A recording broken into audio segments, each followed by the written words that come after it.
감사합니다. 마태복음 5장 13절에서 20절까지를 통해서 빛과 소금이라는 제목으로 말씀을 전하고자 합니다. 주여, 이 시간 이곳에 성령으로 오셔서 이 말씀을 가르쳐 주시고 대언하여 주시사 하나님의 말씀 우리 안에서 들어올 때에 변화되고 변화되어서 하나님의 그 영생의 나라에 들어갈 수 있는 주의 백성들이 다 되게 하여 주시옵소서. 예수님 이름으로 기도합니다. 아멘. 마태복음 5장 13절에서 20절까지를 통해서 빛과 소금이라는 제목으로 말씀을 전하겠습니다.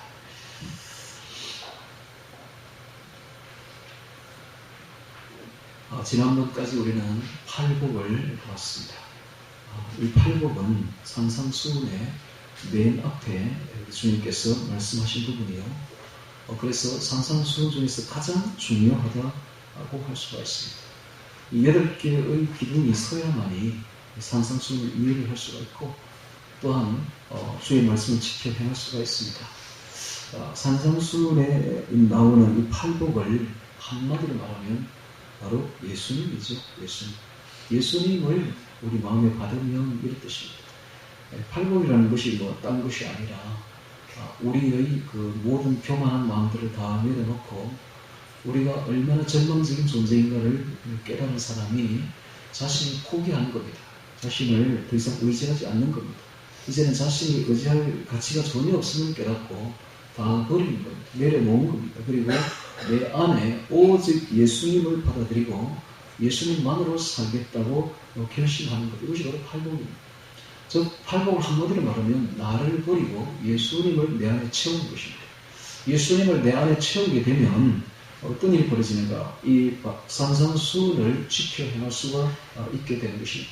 이것은 내 힘이 아니라 예수님의 힘으로 지켜 행하는 것이죠. 자, 이 산상수훈은 다른 것이 아니라 바로 천국 백성의 율법입니다. 천국 백성의 율법. 그래서 예수님은 내가 율법이나 선지자나 폐하러 온 줄로 생각지 말라. 폐하러 온 것이 아니라 완전케 하려 함이로라 라고 말씀하심으로써 구약의 율법보다 훨씬 더 업그레이드된, 구약의 율법보다 훨씬 더 강한 그런 교훈을 주고 있다는 것을 알아야 됩니다. 그래서 너무 잘못된 것이 우리 교회가 칼빈으로부터 시작된 이 잘못된 구원론으로 인해서 너무 쉽게 구원을 생각합니다. 사실상 칼빈이나 루트가 종교개혁을 일으킬 때는 카톨릭의 면죄부 때문에 일으킨 거죠. 면죄부. 돈을 주고 죄를 갖다가 이렇게 사해주는 면죄부를 사버리니까 돈 주고. 그런데 그들이 일으킨 이 종교개혁이 사실상 그들이 어떻게 했냐면은 이 잘못된 교리 때문에 면죄부보다도 더 값싼 면죄부가 되어버렸어요. 면죄부는 그래도 돈이라도 주지만 그들이 말한 이 잘못된 구원론은 면죄부보다 훨씬 더 잘못된 면죄부를 팔았던 것입니다. 이것이 바로 영접기도입니다. 영접기도만 하면 구원받는다. 영접기도만 하고 예수를 믿기만 하면 구원받는다. 자, 이렇게 말해버렸기 때문에 오늘날 기독교가 이렇게 되어버린 겁니다. 세상에서 가장 도덕적이고 가장 윤리적인 기독교가 세상에서 가장 도덕적이지 못하고 가장 윤리적이지 못한 것은 면죄부를 팔았기 때문입니다. 믿기만 하면 된다. 다른 것은 상급에 관련되어 있는 거다. 행함은 상급에 관련되어 있는 거다. 이렇게 말을 해버린 것입니다. 과연 그럴까요? 오늘 주님께서 말씀하시는 이 산상수훈에서 자세히 보면 우리는 율법 이상의 율법이 있다는 것을 알 수가 있습니다. 주님은 아주 엄격하십니다. 오늘 우리는 주님의 말씀을 깊이 새겨 듣고 하늘나라 백성이라면 율법보다 훨씬 더 나은 율법을 지켜 행해야 된다는 것을 알고 삶과 두렵고 떨림으로 믿음 생활을 해야 됩니다. 어제 제가 산에서 기도를 하다가 제 앞에 있는 벚꽃나무를 바라보게 됐습니다. 지금은 겨울철이라 낙엽이 다 떨어지고 없죠. 그래서 그 가지를 이렇게 보니까 가지에는 봄에 피울 꽃을 준비를 하고 있습니다. 꽃망울이 지금 다 풍성하게 달려있는 모습을 보면서 저는 이런 생각을 했습니다.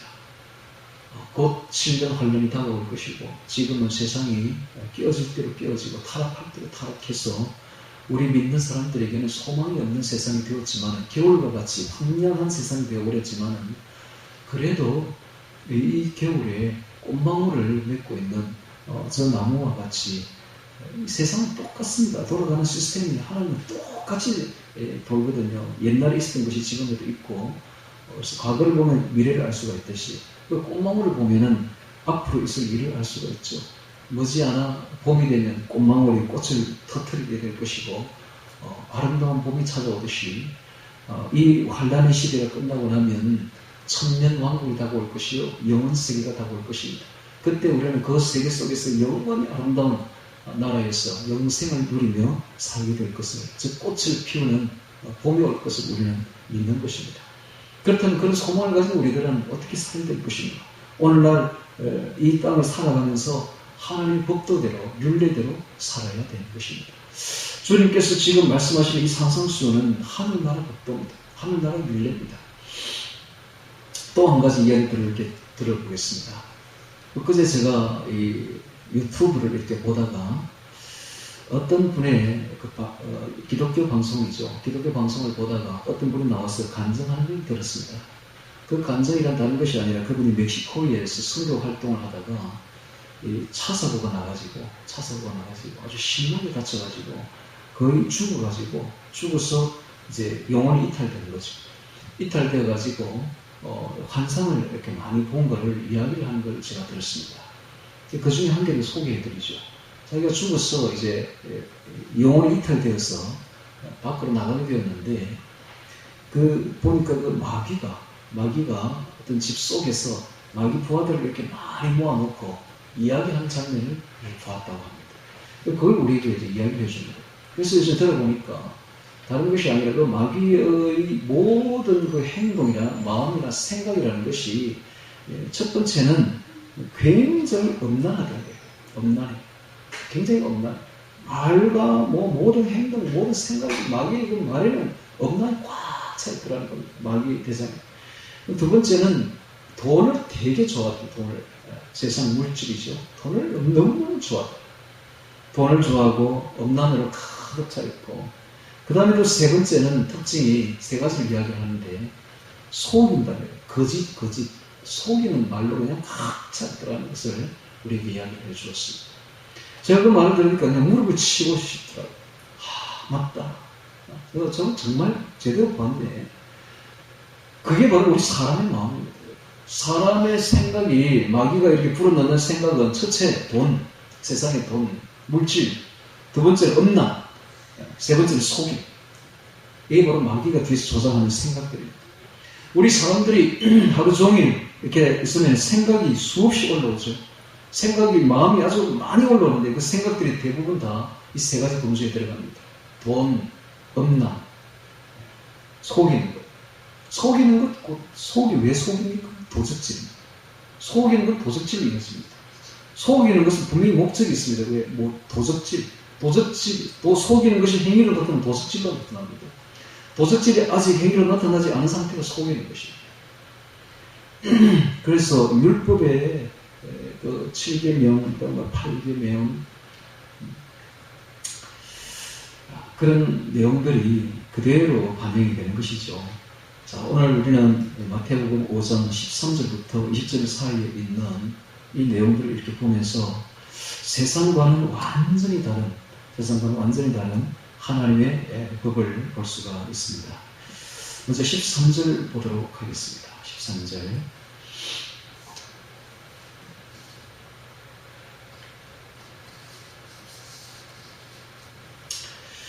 너희는 세상의 소금이니 소금이 만일 그 맛을 잃으면 무엇으로 짜게 하려? 후에는 아무 쓸데없어 다만 밖에 버리고 사람에게 밟힐 뿐이니라. 그렇습니다. 소금이 맛을 잃을 수도 있는가? 맛을 잃으면 아무 쓸데가 없으니까 사람에게 밟히는 것이죠. 우리나라에서는 상상도 안 되는 이야기죠. 근데 이것이 이스라엘 지방에는 흔히 있는 일이었다고 합니다. 그쪽의 소금 우리하고 좀 질이 틀려가지고 안에 이물질이 많이 들어갔어. 이 이물질이 시간이 지나고 막 부패해서 냄새도 나고 도저히 짜지도 않고 그래가지고 소금이 짜지를 않으면 부패가 방지를 못하니까 버릴 수밖에 없는 거죠. 그렇게 그 길에 버린답니다. 버리면 사람이 지나가다 그냥 밟는 거예요. 이런 일이 흔히 있었다고 해요. 그 지방에는. 우리는 상상이 안 되는 이야기죠. 소금은 역할은 부패 방지죠. 부패 방지. 첫 번째는 부패 방지, 두 번째는 맛입니다. 소금은 이 두 가지 역할을 감당하는데 음식에 소금을 넣지 않으면 맛이 안 납니다. 맛을 내려면 반드시 소금으로서 맛을 내는 것이죠. 소금이 들어가야 맛이 납니다. 다음 소금이 들어가지 않으면 쉽게 부패를 해버립니다. 그래서 부패 방지와 맛을 내는 것이 바로 소금의 역할인데 이 소금이 짜지를 않으면 이 두 가지 역할을 감당할 수가 없는 겁니다. 오늘 바로 그리스도인을 뜻합니다. 오늘 이 세상은 바야흐로 소금이 없는 세상입니다. 그래서 쉽게 부패합니다. 얼마나 부패한지 모릅니다. 그래서 이 세상은 정말 음란하고 부패한, 거짓대로 부패한 세상인 것입니다. 음란하고 부패한 이 세상에서 이 세상을 구원할 수 있는, 부패를 방지할 수 있는 역할을 감당할 수 있는 것은 오직 주 예수님밖에 없습니다. 그래서 예수님을 가슴 속에 품고 있는, 예수님을 믿는 성도들이야말로 진실로 이 세상의 부패를 방지할 수 있는 소금이 된다라는 뜻이죠. 오늘 우리가 바로 그런 역할을 해야 됩니다. 자, 이것은 종교인들이 할 수 있는 역할이 아닙니다. 바리새인들이 할 수 있는 일이 아니라는 것이죠. 이것은 오직 마음을 열고 자신의 모든 절망을 체험한 이후에 자기를 내려놓고 예수님을 받아들인 사람들만이 이 일을 감당할 수가 있는 것입니다. 그래서 오늘 우리가 예수님을 내 마음에 받아들이게 되면 이 부패 방지를 할 수가 있고 또 맛을 낼 수가 있습니다. 그래서 이 세상은 맛없는 소금이고 맛없는 세상이 되어버렸는데 이 세상에서 진짜 살맛을 줄 수 있는 것은 예수 그리스도밖에 없습니다. 또 예수 그리스도를 가슴에 품고 그것을 전하는 사람밖에 없는 겁니다. 여러분, 이 세상에서 세상 사람들이 몰라요. 그러나 이 세상에서 살면서 우리가 예수를 믿고 난 뒤에 돌아보면 이 세상에 소망은 없습니다. 오직 예수님밖에 없습니다. 예수님 외에는 살 맛이 안 나는 곳이 이 세상이에요. 진짜 살 수 있는 생명은 예수님밖에 없는 것이죠. 그래서 예수님을 믿는 그리스도인이야말로 세상의 소금이다 라는 것입니다. 즉 세상의 부패를 방지하고 세상에 생명의 맛을 줄 수 있는 분들이 바로 그리스도인들입니다.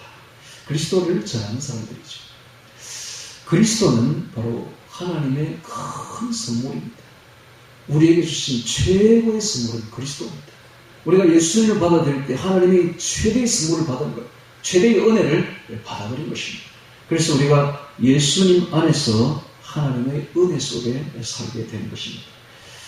자, 13절에 다시 보면 너희는 세상의 소금이니 소금이 만일 그 맛을 잃으면 무엇으로 짜게 하리요? 후에는 아무 쓸데없어 담은 밖에 버려 사람에게 밟힐 뿐이니라. 밟힐 뿐이니라 라는 말에 주의하시기 바랍니다. 우리가 신앙을 잃어버리게 되면 사람들이 밟힙니다. 사람들에게만 밟히는 게 아니에요. 하나님께 밟히고 마귀에게 밟히고 사람에게 밟힙니다. 이것이 마귀는 소금이 마귀는 소금. 즉 맛을 잃어버린 신자들입니다. 그리스도인이 되어가지고 이 맛을 잃어버리게 되면 첫째 사람에게 밟히고 두 번째 하나님께 밟히고 세 번째 마귀에게 밟힙니다. 예를 하나 들어볼까요? 어떤 장로님이 술집에서 나오는데 또 다른 자기 교회 다니는 집사를 만난 거예요. 술집에서. 그러니까 장로님이 하는 행동이 손가락을 입에다 막 조용히 두 장로와 집사가 한 교회 다니는 장로와 집사가 술집에서 만났는데 장로님이 조용히 모른 채 여러분, 이게 바로 마귀는 소금의 극단적인 모습입니다. 그런 사람 많죠? 그런 사람 많습니다. 맛을 잃어버리게 되면 일단 세상 사람들이 장로인 줄 아는데 장로가 장로답지 못하면 아주 우습게 여겨버립니다. 완전히 밟아버립니다. 그리스도인의 맛은 어디에 있는가? 신앙에 있습니다. 신앙의 행동이 나올 때, 굳건한 신앙을 지킬 때에 사람들이 그 겉으로는 욕을 하죠. 겉으로는 욕을 하면서도 속으로는 와 진짜다 라고 말해요. 진짜. 굉장히 좋아해요. 속으로. 굉장히 흠모하고 사모합니다. 그런데 그리스도인이 돼가지고 맛을 잃어버리면 겉으로는 되게 좋아해요. 그래 술을 같이 먹어야 뭐 그리스도인이지. 요새는 뭐 그리스도인들이 다 그렇지 라고 말하지만 속으로는 완전 가짜네, 나이로 신자네, 이렇게 밟아버린 것입니다. 그래서 우리가 진짜 사람들에게 욕을 들을지라도 신앙을 지키게 되면 그 사람들이 돌아서서는 자기 양심이 알거든요. 그 사람을 양심은 알아. 그래서 그 사람이 옳다는 것을, 저 그리스도인이 진짜라는 것을 인정을 하는 겁니다. 그리고 그 뒤에는 굉장히 좋아해요. 신앙을 지키는 사람. 술 자식에 가서 술 안 먹는 그리스도인을 겉으로는 욕을 하지만 돌아서서 얼마나 좋아하는지 몰라요. 그 진짜라는 것을 알기 때문에 아주 흠모합니다. 그래서 밟히지 않으려면 신앙을 잘 지켜야 돼요. 사람에게 좋게 할 필요가 전혀 없는 겁니다. 오직 하나님께만 좋게 하면 하나님도 우리를 인정하시고 마귀도 우리를 인정해요. 그리고 사람들도 인정합니다. 그런데 맛을 잃어버리게 되면 이렇게 밟히게 된다 하는 것을 주님이 말씀하고 있습니다. 오늘 우리가 밟히는 마귀는 소금이 되지 말기를 바랍니다. 굳건하게 사십시오. 할렐루야. 굳건하게 사람들이 뭐라고 하든 신경 쓰지 마시고 주님만 바라보고 살아가야 됩니다. 주님께서 나중에 10장에 보면 핍박받는 장면에서 보면 이런 말을 합니다. 너희가 사람 앞에서 나를 인정하면 나도 하나님에 계신 내 아버지 앞에서 너희를 인정하겠다. 그런데 너희가 사람 앞에서 나를 무시하면 나도 너를 무시하겠다 라고 말합니다. 그러니까 사람들이 아무리 핍박해도 그 사람들 앞에서 우리가 당당히 예수 그리스도의 이름을 드러내고 예수님을 인정하면 하늘에 계신 예수님께서도 하나님 아버지 앞에서 우리를 인정해 주겠다고 말씀하시는 거예요. 이렇게 당당해야 됩니다. 신앙인은 당당해야 되는데 요즘에 보면 당당하지 못하죠. 당당하지 못합니다. 너무 사람들 눈치를 많이 봅니다. 그리스도인들. 그래가지고 자기 소금이 마귀의 소금이 되어버립니다. 마귀의 소금은 아무 짝에도 쓸모없는 거예요. 세상의 부패를 방지도 못하고 세상에 맛을 주지도 못하는 거예요. 세상이 얼마나 마귀를 맛을 잃고 있는데 그 맛을 줄 수가 없는, 짜지를 못해가지고 부패를 방지도 못하는 그런 그리스도인은 아무 쓸데가 없는 거예요. 그러니까 하나님도 밟아버리고 하나님도 우리를 내어버리고 그런 사람을, 마귀도 그런 사람을 얼마나 짓밟는지 모릅니다. 처음에는 유혹을 했다가 처음에는 좋은 했다가 나중에 얼마나 짓밟아버리는지 모릅니다. 사람들도 마찬가지예요. 오늘 우리는 마귀든 소금이 되지 말기를 바랍니다.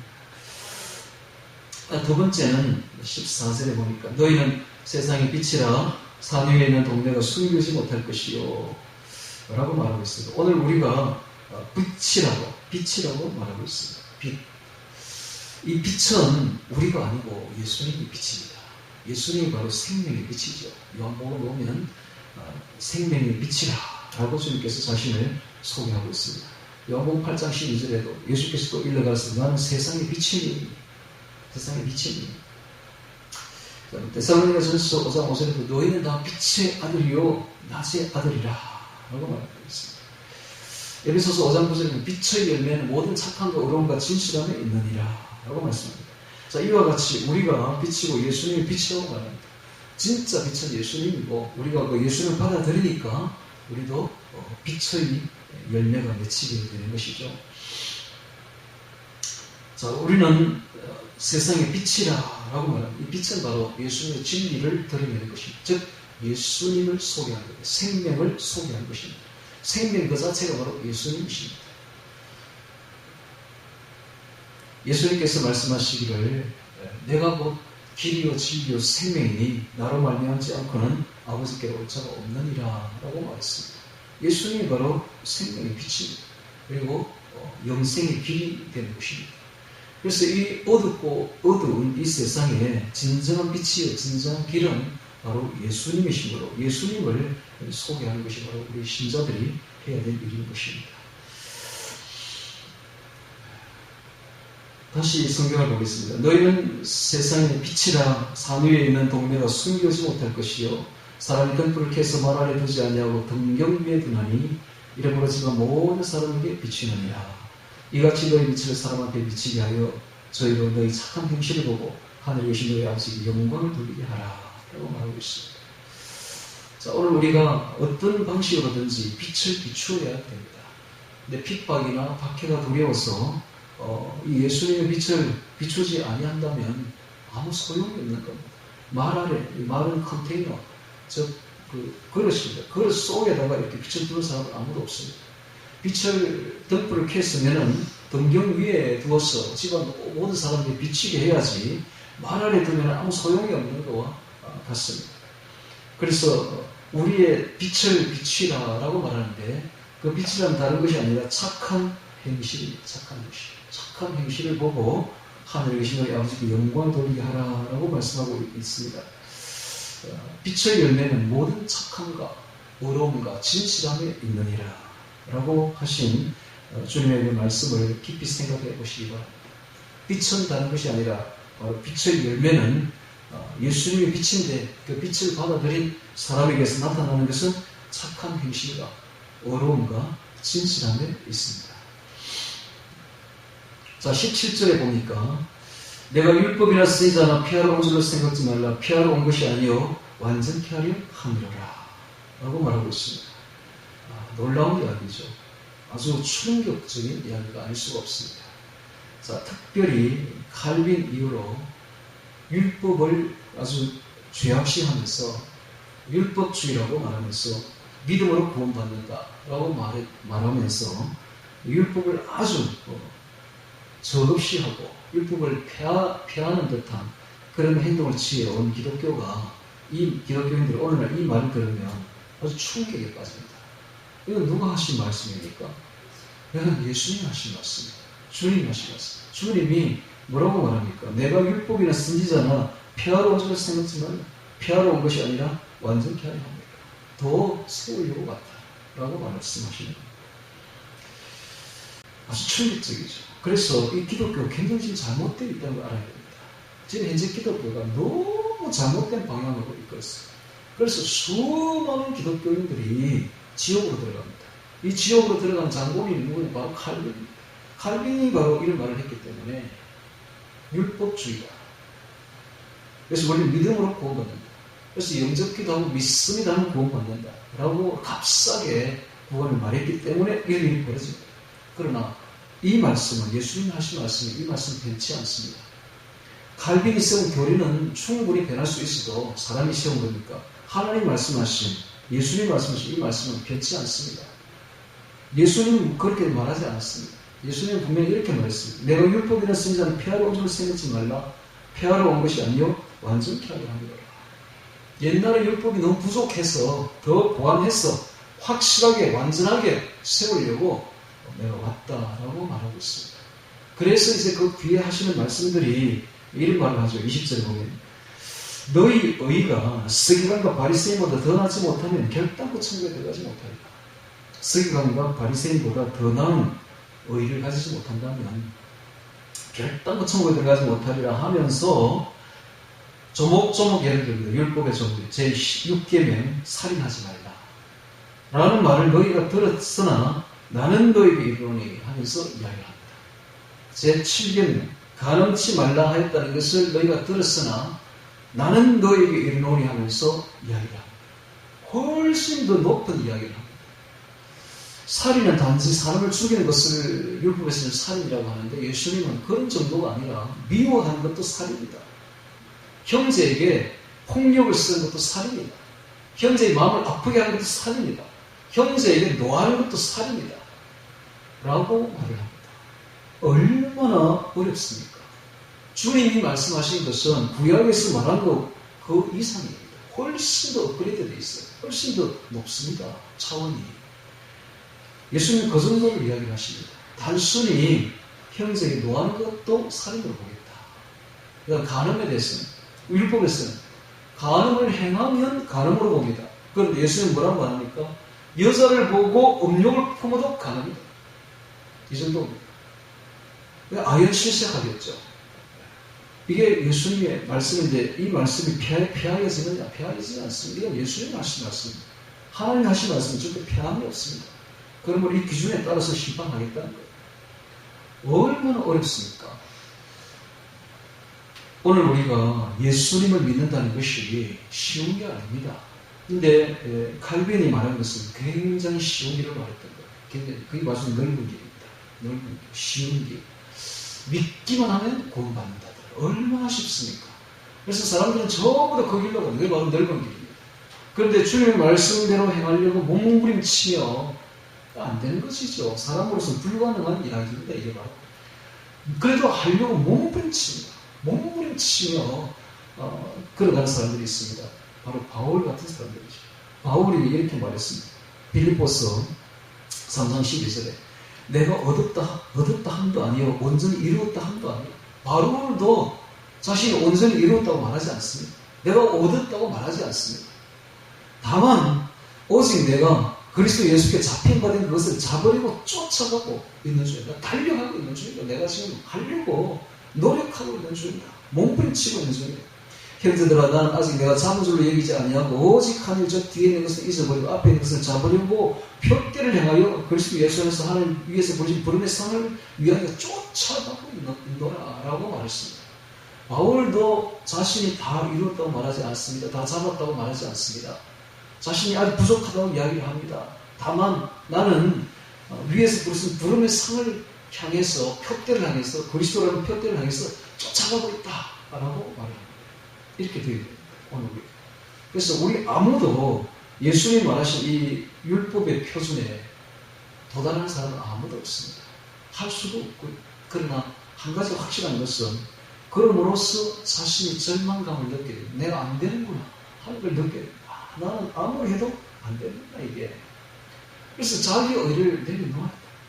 나는 안 되는 사람이다. 이걸 깨닫는 게 이게 1번이에요. 나는 아무리 해도 안 되는구나. 그냥 내려놓고 나 오직 예수님만 의지합니다. 예수님만 바라봅니다. 예수님께서 성령으로 오셔서 내 대신 이렇게 내게 새 힘을 주시오. 내가 예수님 힘으로 이 모든 것을 걸어갈 수 있도록 도와주옵소서. 이게 바로 그리스도입니다. 그리스도. 그런데 바리새인들은 어떤 사람들이냐? 자기가 다 이뤘다고 생각합니다. 나는 종교인으로서 완벽하다. 나는 완벽하게 율법을 지킨다. 라고 생각하는 사람들이 바로 율법주의자, 진짜 율법주의자 바리새인들입니다. 그가 바로 부자 청년. 부자 청년이 예수님께 왔을 때 이런 말을 합니다. 나 다 지켰습니다. 나 다 그거 행했습니다. 이런 말을 하죠. 이 바리새인들이죠. 오늘 우리가 예수님을 믿는 우리들은 철저히 자기가 죄인임을 깨달아야 됩니다. 나는 할 수 없습니다. 할 수 없는 죄인입니다. 절망해야 됩니다. 자기 의를 내려놓아야 됩니다. 철저히 자기 의를 내려놓고 오직 예수님을 나의 의로 받아들일 때 이 그리스도인이 되는 것입니다. 그럴 때 우리는 바울과 같이 됩니다. 내가 이뤘다 함도 아니야, 잡았다 함도 아니야. 노력하고 있는 중, 철저히 주님을 노력하고 있는 중. 자, 이런 사람과 노력하는 사람과 노력하지 않는 사람의 차이는 한 10년쯤 지나면 뒤돌아보면 엄청난 차이가 나 있습니다.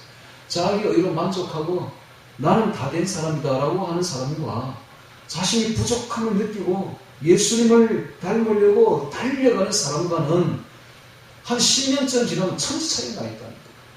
천지 차이가 나 있습니다. 다 됐다고 생각하는 사람은 발전이 없습니다. 더 이상 전진하지 않습니다. 그러나 자기가 너무 부족함을 깨닫고 예수님을 닮으려고 예수님을 그 마음에 담아서 예수님을 닮아가려고 쫓아가는 사람은 나날이 발전합니다. 오늘보다는 어제보다는 오늘이 낫고 오늘보다는 내일이 더 나은 생활을 하게 되죠. 하루하루 지날수록 점점 나아가는 생활을 우리에게 보여줄 수가 있는 것입니다.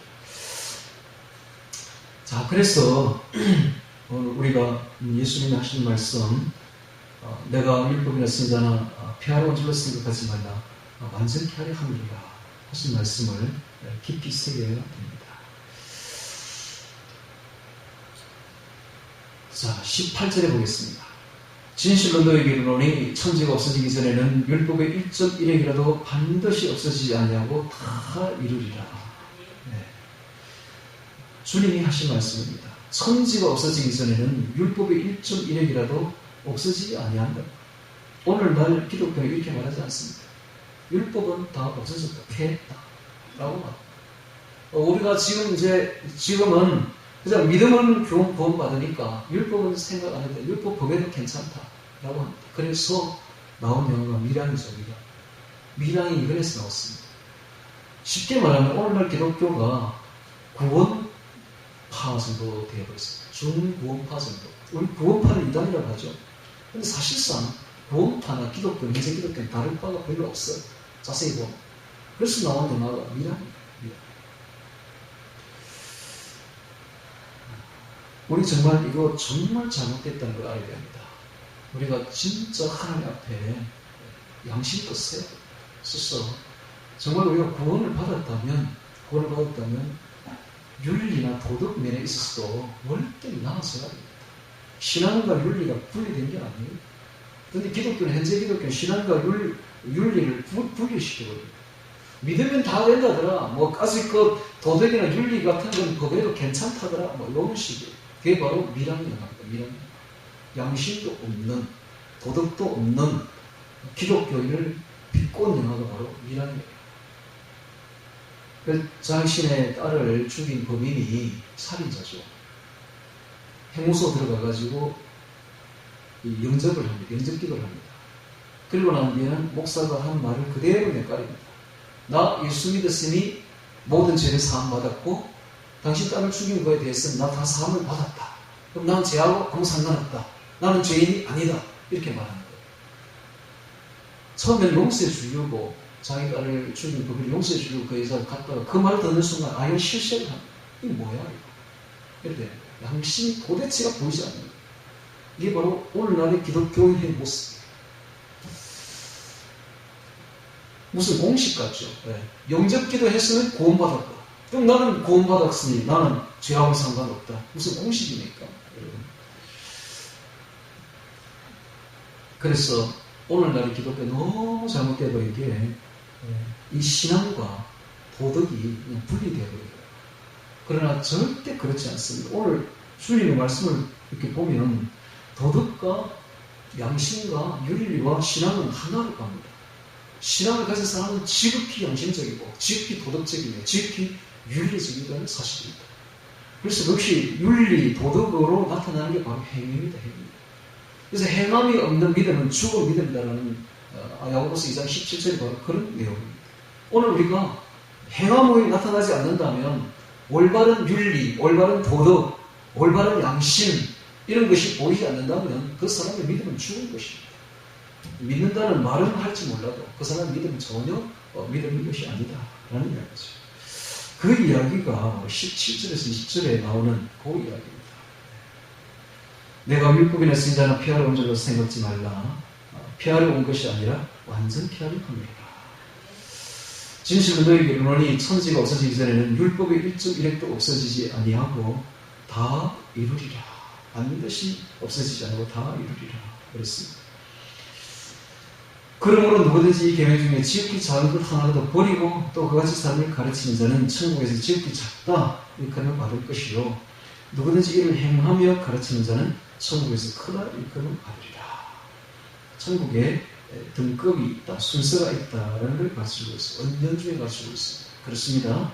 천국에 가면 다 같은 사람이 아니라 계급이 있고 등급이 있다는 거예요. 엄청나게 낮은 사람이 있는가 하면 엄청나게 높은 사람이 있는데 어떤 사람인가 이 세상에 살면서 지극히 작은 계명이라도 버리지 않고 그것을 다 지켜 행하며 그렇게 가르치는 사람이 굉장히 높은 사람이 된다.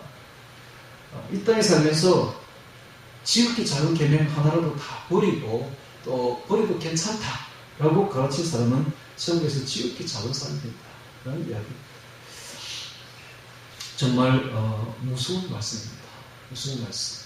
그래서 오늘 우리가 율법을 하나님의 말씀을 받을 때에 구약에 있는 율법을 볼 때에 이것이 구약과 신약이 분리된 것이라고 생각하면 큰 오산이다 라는 것입니다.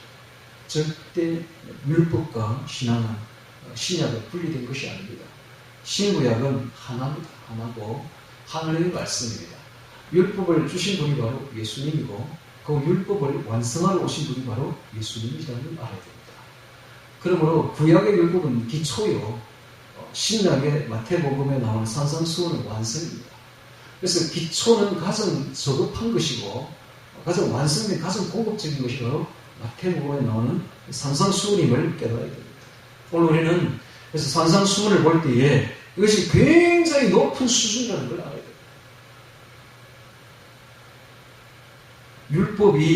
율법 정도는 충분히 지켜 행해야 된다는 걸 알 수가 있습니다. 그래서 이것을 어떻게 지켜 행할 수가 있는가? 다 지켜 행할 수가 있는가? 오늘 우리가 이 지켜 행하는 방법은 암송에 있습니다. 암송. 그래서 다윗도 자신이 늘 율법을 즐거워하며 주야로 묵상한다라는 시편 1편의 말씀을 지었지 않습니까? 그와 같이 오늘 우리가 율법을 암송하며 살아야 된다는 것을 알 수가 있습니다. 다 이루리라. 그러므로 누구든지 이 계명 중에 지키지 않은 것 하나라도 버리고 또 그같이 사람을 가르치는 자는 천국에서 지극히 작다 일컬음을 받을 것이요 누구든지 이를 행하며 가르치는 자는 천국에서 크다 일컬음을 받으리라.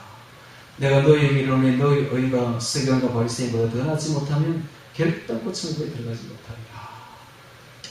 자, 20절 이 말씀이 사실상 그 뒤에 나오는 모든 말씀을 대표하고 있습니다. 20절이 대원칙입니다. 그래서 너희 의가 서기관과 바리새인보다 더 낫지 못하는 의가 어떤 것인가를 보여주는 것이 21절부터 쭉 나오는 말씀입니다. 자, 오늘 우리의 의가 서기관과 바리새인보다 더 나은 의가 무엇인가를 말씀하시는 것이, 자, 첫 번째 나오는 예가 바로 살인하지 말라. 제 6계명 살인하지 말라 하는 그 계명을 말씀하고 있는데, 단순히 사람을 흉기로 죽이는 것이 바리새인들이 알고 있는 계명이었다면 그보다 더 나은 의는 바로 형제에 대해서 도하는 것도 살인이라고 보겠다 하는 것이 바로 주님이 말하는 의입니다. 의. 자, 그런 식이죠. 자, 간음도 마찬가지로 단순히 간음하는 것을 바리새인들은 간음으로 보지만은 그보다 더 나은 의는 여자를 보고 음욕을 마음에 품는 것도 간음으로 보겠다 하는 것이 바로 예수님의 의입니다. 자, 그런 식입니다. 계속 나오는 말이 맹세하지 말라, 보복하지 말라, 원수를 사랑하라. 계속 나오는 그 이야기들이 바로 이런 것을 말씀하고 있습니다. 그래서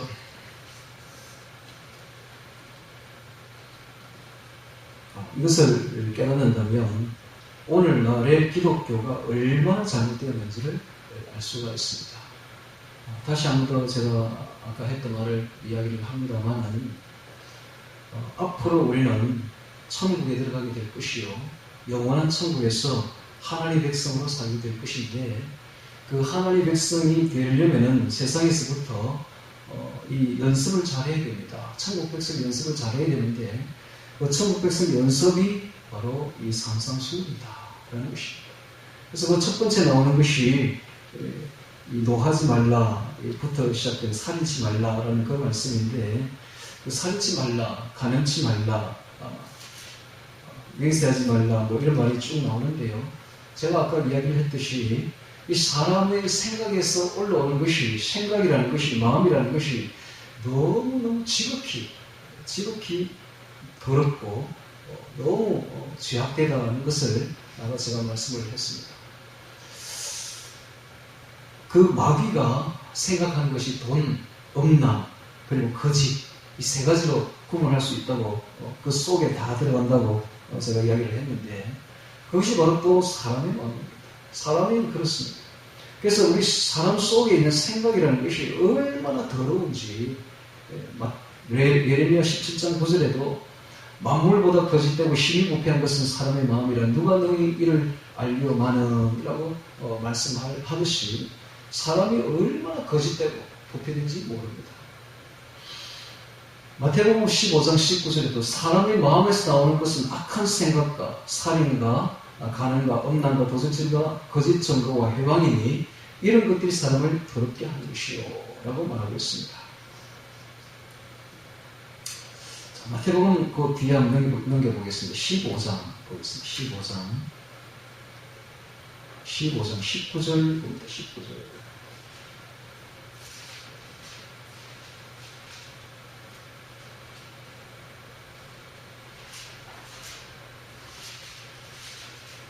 마태복음 15장 19절 보면 사람의 마음에서 나오는 것은 악한 생각이다 라고 말해요. 악한 생각. 하나님 볼 때는 이 악한 생각이 나온다는 거예요.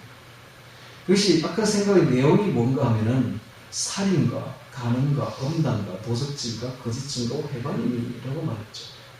아까 제가 이야기했죠. 마귀가 세 가지를 그 생각하고 꽉 차 있는데, 첫 번째가 돈, 두 번째는 음란, 세 번째는 거짓. 여기 다 나옵니다. 그죠? 사람의 생각도 똑같습니다. 악한 생각인데, 그 악한 생각의 내용이 바로 살인, 그 다음에 간음, 음란, 도적질, 거짓 증거, 회방. 이 도적질과 거짓은 똑같은 겁니다. 거짓말을 왜 합니까? 도적질 하려고 하는 것이죠. 음란과 간음, 악한 생각, 살인. 이런 것들이 바로 우리 속에 이게 바로 사람의 생각에서 나오는 악한 생각. 하나님 바로 이 사람의 마음이 어릴 때부터 계획한 것이, 생각한 것이 악함으로 세상을 물로써 심판했던 것을 알 수가 있어요. 자, 오늘 우리의 생각이 이런 악한 생각으로 꽉 차 있다는 걸 알아야 돼요. 그러면 이 악한 생각에서 탈출하는 방법, 이 악한 생각에서 정말 이제 자신이 이런 생각만 하면 이런 악한 생각이 탁 차서 올라오니까 이 생각에서 탈출하는 방법은 무엇이 있을까? 한 가지밖에 없습니다. 말씀 암송. 말씀 암송이 들어가면 밀어내버립니다. 악한 생각이. 좌리할 데가 없죠. 아까도 제가 이야기했지만 그 선교사가 자기가 거의 죽어가지고 빈사 상태에서 지금 환상 속에서 그런 마귀를 봤는데, 그런 마귀들을 볼 때에 자기가 마음속에서 이런 생각이 나오더랍니다. 예수 부혈. 그런데 예수 부혈 이렇게 자기 속에서 예수 부혈 이렇게 하니까 마귀가 깜짝 놀라더라고요. 깜짝 놀라고 갑자기 바쁘게 움직이고 분주해지더래요. 그 마귀 세계에서. 그러더니 또 예수 부혈 하니까 마귀들이 막 엄청나게 당황을 하면서 그 마귀가 마귀대장에서 말하기를 지금 우리의 교회이 막 틀어지고 있다. 우리가 지금 하려고 하는 일들이 지금 엉망이 되고 있다. 라고 말하더라고요. 계속 예수 부혈 이야기를 했더니 이 마귀들이 막 어쩔 줄 몰라가지고 나중에는 막 흩어지고 없어지는 것을 보았는데, 그래서 이제 그 본 사람이, 이야기를 듣는 사람이 묻더라고요. 그 선교사님한테. 그럼 마귀가 어떻게 생겼습니까? 이 머리에 뿔이 달렸습니까? 라고 물으니까, 아니고 뿔 달린 말로 꼭 사람하고 같더래. 그리고 사람만 그 군대 조직처럼 위에 대장이 있고 그 밑에 대장이 있고 졸개들이 있고 이게 다 기업화되어 있더라고요. 제일 높은 게 이렇게 사탄이죠. 오늘 우리가 이 예수 부혈이 중요한 것이 아니라, 중요하죠. 예수님 중요하지만 더 중요한 것은 예수님과 함께 예수의 말씀입니다. 예수의 말씀이 우리 안에 들어오게 되면 이들이 붙어 있을 공간이 없어요. 악한 생각이 있을 공간이 없는 겁니다. 악한 생각이 다 밀려나가버리는 것입니다. 그래서 오늘 우리가 신앙을 지킬 수 있는 유일한 방법은 말씀 암송밖에 없습니다. 말씀 암송을 하십시오. 제가 이렇게 말하는 것은 책에서 들은 이야기를 지금 전하는 것이 아닙니다. 제가 실제로 경험해 보니까 그렇더라고요. 말씀 암송을 하니까 악한 생각이 들어올 데가 없어요. 들어올 틈이 없습니다. 들어와도 다 나가버립니다. 그래서 신앙생활은 바로 이런 거구나. 신앙이 쉬운 게 아니에요. 여러분, 말씀 암송이 고통입니다. 고통. 그거 쉽지 않습니다. 말씀 암송이 쉽습니까? 쉽지 않다고요. 어린 아이가 태어나서 말을 하기까지는 단 하나, 한 개의 단어, 엄마라는 말을 할 때, 한 개 할 때는 여기 10만 번 이상 연습한답니다. 10만 번 이상. 단어 하나를 외우고 그 단어 하나를 구사하기까지는 어린아이가 수없이 반복하는 거야. 반복해. 엄마 아빠라는 그 말을 한마디 할 때까지는 수를 해할 수 있는 수만 번에 수십만 번에 반복이 있었다는 거예요. 그러다 보니까 엄마 아빠가 이제 머리에 박히게 되는 것이죠. 그래서 이제 입에서 나오는 겁니다. 마찬가지입니다. 오늘 우리 신앙인도 우리가 아닙니다. 하나님의 은혜를 배워야 돼요. 하나님의 은혜를 배우는 방법은 반복밖에 없습니다. 수십만 번의 반복을 해요. 계속 자고 일어나서 말씀하면서 자기 전에 말씀, 시간만 있으면 암송하면서 말씀 암송을 하십시오. 기적이 일어납니다. 어떤 기적? 악한 생각이 일어납니다. 그렇지 않으면 내가 반응하는데 악한 생각이 사로잡힐 수밖에 없습니다. 그 악한 생각이 곧 우리의 존재 자체를 나타냅니다. 무슨 생각을 하고 있느냐가 우리의 존재인 것 자체입니다. 오늘 우리가 악한 생각으로 일주일을 보냈다면 우리는 악한 사람들입니다. 그러나 우리가 하나님의 말씀으로 일주일을 보냈다면 우리는 정말 성도요 그리스도인이 되는 것입니다. 하나님의 말씀이 바로 그리스도요, 그리스도는 바로 하나님의 말씀이 육신이 되어 오신 분입니다. 하나님의 말씀이, 주의 말씀이 우리 속에 쟁쟁하게 퍼진다면 그 사람이야말로 그리스도입니다. 그런 사람은 기도를 해도 하나님이 그 말씀을 깨닫게 주십니다. 이게 무슨 내용입니다. 이게 무슨 내용입니다. 깨닫게 주십니다. 그래서 매일매일 말씀 속에서 깨달아가면서 주님과 동행하는 진짜 동행이 되는 것입니다. 동행이 되는 것인데, 그렇지 않으면은 자, 이와 같이 악한 생각으로 가득 차 있게 됩니다. 마음에서 나오는 것은 악한 생각과 그 악한 생각이 살인과 간음과 음란과 도적질과 거짓 증거고 해방입니다. 세 가지로 딱 분리되죠. 살인과 음란과 그 다음에 거짓입니다. 마귀의 생각입니다. 오늘 우리의 사람은 별 수 없이 마귀 생각으로 반드시 끌려가게 되어 있어요. 언제나 살인을 합니다. 언제나 누구를 미워하고 언제나 비판하고 비방하고 정죄합니다. 이거 바로 마귀 생각, 살인 아닙니까?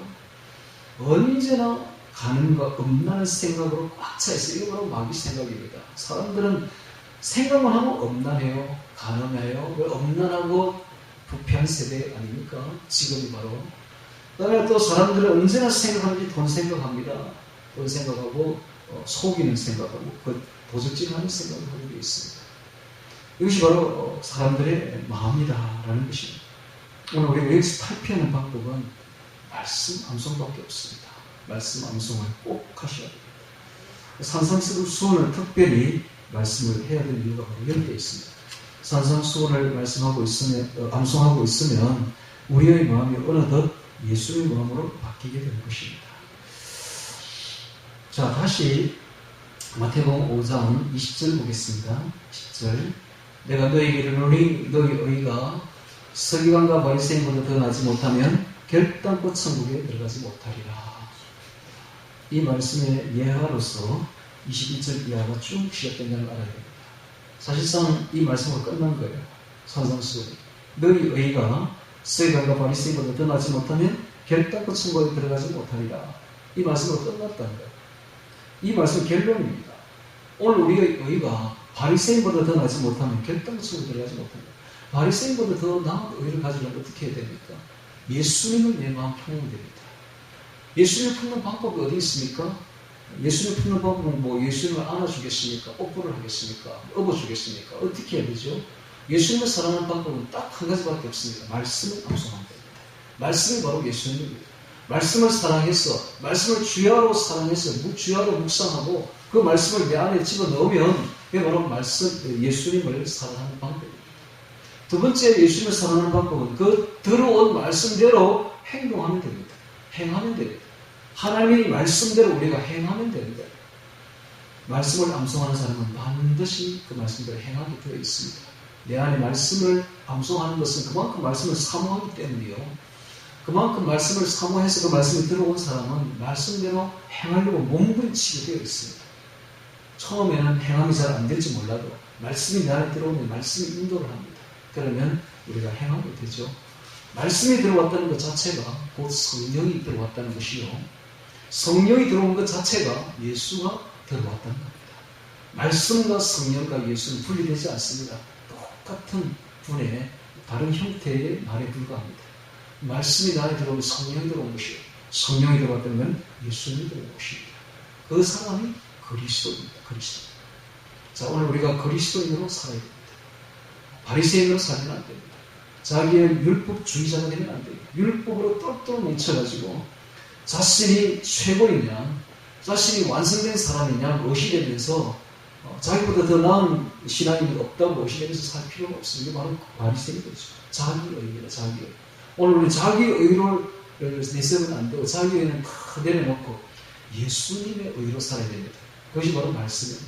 오늘 우리는 예수님을 최고로 모시고서 나의 의는 없는 겁니다. 예수님의 말씀대로 한 발자국 한 발자국 살아가야 되는데 그것이 바로 그리스도입니다. 그런 사람이 그리스도입니다. 오늘 우리가 그리스도인이 되는 방법은 오로지 말씀 암송밖에 없습니다. 말씀 암송. 우리 한국 교회가 지금까지 너무너무 잘못한 게 있는데 그게 바로 말씀 암송을 말하지 않았던 겁니다. 말씀 암송은 뭐 유치원 혹은 아동부 때에, 유치원 아동부 때에 밥을 먹기 위해서 하나님 고문하는 행태로 한 구절 외워라. 안 외우면 밥 안 준다. 이런 식이었어요. 그 집에는 한 번도 이 암송을 하라는 말을 하지 않았던 거예요. 그런데 북한은 신앙 자체를 아예 금지를 시켜버렸습니다. 그러니까 이런 성경책이 발견되면 그 즉시로 살인입니다. 살인. 그러니까 그들은 성경책을 이렇게 대놓고 가질 수가 없습니다. 그러니까 어디에 가지고? 마음에 가집니다. 그게 바로 암송입니다. 통째로 외워버릴 거예요. 그래서 오늘날 신앙이 북한과 우리 한국을 비교했을 때 어느 쪽이 나은가? 월등히 북한이 낫습니다. 그래서 순교자적인 신앙을 가지고 있고 말씀을 암송을 합니다. 그분들이 뭐라고 말을 하냐면 한국 교회 성도들도 우리처럼 말씀을 그냥 외워버리면 될 텐데 이렇게 말해요. 외워버리면 될 텐데. 그런데 우리 한국은 죽었다 깨어나도 외우지 못한 왜 너무 쉽게 가르쳤거든요. 쉽게. 신앙생활을 너무 쉽게 가르칩니다. 그게 신앙생활 전부인 줄 아는 거예요. 믿습니다 하면 끝나는 줄 아는 거예요. 그렇지 않습니다. 우리 선조 때 보면은 유교도 그걸 암송을 합니다. 다 천사문도 암송하고 맹신복음도 암송하고 다 암송을 해요. 암송을 하면 그 말씀이 속에 들어오게 되고 그것이 나중에 행동으로 풀리게 됩니다. 이게 반듯하죠. 반듯한 행동과 윤리와 도덕이 나타나게 되는 것입니다. 마찬가지로 오늘 우리가 유교보다는 월등히 뛰어난 이 하나님의 말씀을 암송해야 됩니다. 암송을 하게 되면 정말로 재밌습니다. 재밌고 그 시대로 예수님 시대로 돌아가서 예수님이 제자가 됩니다. 예수님의 그 행적을 우리가 따라가게 돼요. 특히 마태복음을 한번 외워보세요. 얼마나 재밌는가. 저는 책 중에 이만큼 재밌는 책을 찾아본 적이 없어요. 이번 주에도 다른 거 안 했어요. 암송은 했어요. 10장까지 암송을 했는데 너무너무 재밌어가지고 출근하면 여기 와서 암송하고 퇴근하면 암송하고 시간만 나면 암송하고 암송이 이렇게 재밌구나. 암송이 너무 재밌습니다. 암송하게 되면 다른 생각이 들어올 틈이 없습니다. 그렇죠? 다른 생각이 틈이 없습니다. 특별히 암송하는 사람들이 주의해야 될 것은 세상 지금 발달된 대중문화를 삼가해야 됩니다. 지금의 대중문화는 아까 제가 이야기했던 그런 악한 생각으로 꽉 차 있습니다. 살인과 음란과 거짓으로 꽉 차 있는 것이 현재의 대중문화예요. 그 뒤에 있는 마귀의 생각으로 꽉 차 있습니다. 그러므로 우리 그리스도인들은 이 하나님의 말씀을 듣는 사람들은 그런 악한 세상의 생각이 들어오지 않도록 막아야 돼요. 가능하면 대중문화를 끄시고 보지 마시고 듣지 마시고 오직 하나님의 말씀만 보고 듣기를 바랍니다. 그렇게 해서 한 걸음 한 걸음 예수님을 닮아가야 됩니다. 예수의 사람들이 되어가야 됩니다. 지금부터 주님 오시는 그날까지 우리는 예수 사람이 되는 예수 그리스도인이 되는 연습을 해야 돼요. 천국 백성이 되는 연습을 한 걸음 한 걸음 해 나가야 되는 것입니다. 그래서 어제보다는 오늘보다는 내일이 좀 더 나은 예수의 인격으로 변화되어야 됩니다. 그래서 우리가 바라는 바 천년왕국과 영원세계가 오면 거기서 우리가 꽃을 피웁니다. 영원한 세계에서 정말 아름답게 우리가 살아갈 것을 소망을 가지고 이런 신앙생활을 해야 됩니다. 주의 말씀대로 행해야 됩니다. 주의 말씀을 암송해야 됩니다. 마태복음 5장, 6장, 7장에 기록된 이 말씀은 지극히 귀한 말씀입니다. 그리고 이 말씀은 피하지 않습니다. 그런데 오늘날 기독교는 놀랍게도 이 말씀 피하려고 합니다. 율법주의자라고 말하면서 피하려고 합니다. 그렇지 않습니다. 십계명 율법보다 훨씬 더 업그레이드되고 높은 말씀이 바로 산상수훈임을 깨닫고 오늘 우리는 두렵고 떨림으로 주의 말씀을 암송하며 그 말씀대로 행하려고 노력해야 됩니다. 그래서 한 걸음 한 걸음 더욱더 거룩하고 성결하게 주님 닮아가시기를 주의 이름으로 축원합니다. 자, 오늘 말씀 기억하며 다 같이 기도드리겠습니다.